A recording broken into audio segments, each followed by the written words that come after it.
Many people use Zeff's words to Sanji in the Baratie arc about a chewed up spear as proof of Sanji having Conquerors Haki and secretly suppressing his kingly nature. But I think this is proof of Sanji having a strong will, but not necessarily him having a kingly will. Like if you look at the themes of the Baratie arc, one of the big themes was strength. Like Krieg was the strongest in the East Blue and thought he could conquer the Grand Line as a result. But Krieg only had strength in numbers, and in One Piece, strength comes from the quality of the individual rather than the quantity of individuals. So that's why Mihawk alone was able to wreck Krieg's crew, and Luffy on a one-on-one basis was able to defeat Krieg, as Krieg had strong armor and weapons, but true military might in One Piece comes from the strength of an individual's will.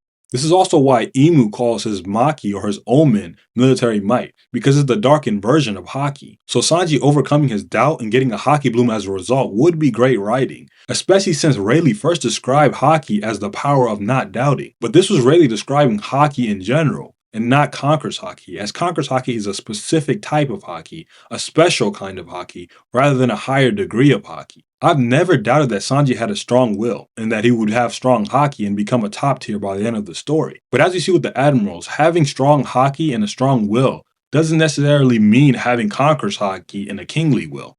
The question is really whether Sanji has a kingly type of will rather than a high degree of will. The Zeff analogy proves that Sanji has a strong will and strong Haki, but it doesn't prove that he has a kingly type of Haki in my opinion. And given the fact that Luffy broke through Krieg's armor with his strength of will alone, I think this would be more representative of Armin Haki than Conquerors Haki. But this will require Oda to write symbolism for other types of Haki besides Conquerors Haki, which we haven't really seen in the story. Instead, we've seen Oda slowly increase the importance of Conquerors Haki and stretch the meaning of kingly as a result, which I think got to the point of absurdity and where it's lost all meaning. But I can't even blame Sanji fans for wanting Sanji to have Conquerors Haki, as I'd be mad too if bums like Sengoku and Yamato had Conquerors Haki but not my favorite character. But what I don't like is when fans pretend that this is coherent writing and has been planned from the start from Oda, when I think he's just mostly winging it when it comes to these themes and when it comes to this power system of Haki especially.